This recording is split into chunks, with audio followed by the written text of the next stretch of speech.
बापरे खाल्टो त जम्मै बगायो के हो यार आमा राम राम राम कति मान्छे लयो हेर्नु अब बापरे त्यो त जम्मै गयो यार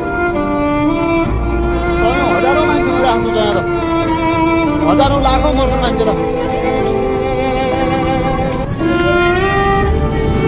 हजारौँ मान्छे मरेर सबै गयो मान्छेहरू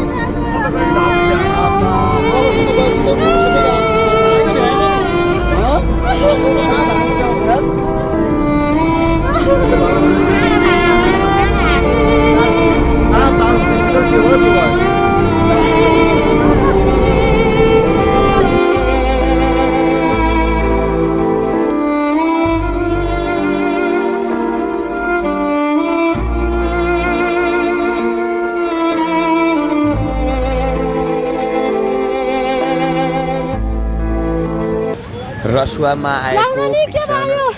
बाढीले त्रिशुली हुँदै देवघाट र चितवनका विभिन्न क्षेत्रहरू नारायणघाट एरिया डुबान पर्ने ठुलो सम्भावना रहेकाले चितवन धारिङ गोर्खा आसपासका बासिन्दाहरू सजग रही सुरक्षित स्थानमा जानको लागि हार्दिक अनुरोध गर्दछौँ। यस्तो छ त्रिशुली नदीको अहिलेको अवस्था। हेर्नु त यहाँ आइसक्यो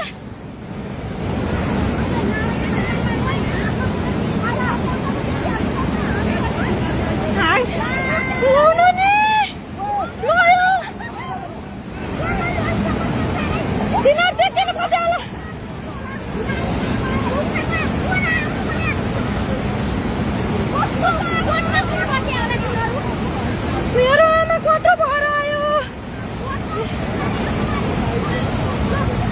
किन बस्यो होला त्यो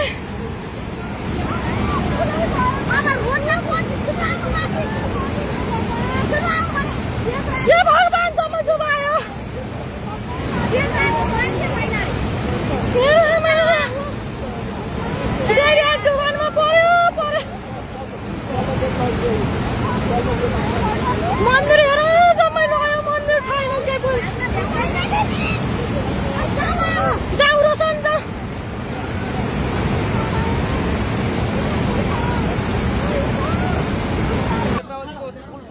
बेत्रावती बजार पुरै ध्वस्त सकिसक्यो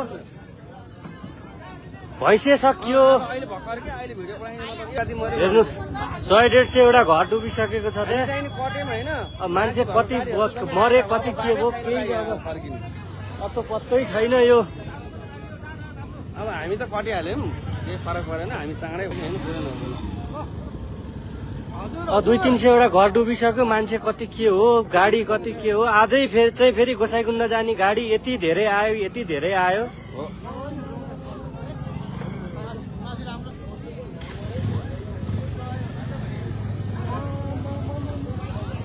डुबिहाल्नु उतै घरै डुबिसक्यो खोलै जम्मै डुब्यो अब होइन खोलो अझै आइपुगेको छैन रे क्या माथिबाट हामीले खोलो त अझै आउँदैछ कि यो त आधी माथि त्यतातिर घरहरू सबै घरहरू लान्छ भाग्नु भ्याउने हो भने अहिले तिनीहरू माथि भाग्दै गर्दा हुन्छ क्या बरु त्यो लाने नै हो क्या ढुक्कै लाने हो है नाटक दिदी मैले नाटक गरेर हजुर रसुवा त ध्वस्तै बनायो नि बेत्रावतीदेखि लिएर टिमुरेसम्म सबै घरहरू स्याब्रुको सबै घरहरू गयो स्याब्रु बेसी बजार गयो सबै गयो साँच्ची नै हो भनेको सबै गयो केही बाँकी छैन बेत्रावती बजार माथि खोलो हिँडिरहेको छ हेर्नु त त्यो बजार हो बजार माथि खोलो छ के फुटेको यो ड्याम चाइनाको बाढी चाइनाबाट माथिबाट हिजो पानी ठुलो पर्यो हामी त्यही कुरा गर्दै थियौँ त रातभरि पानी हिजो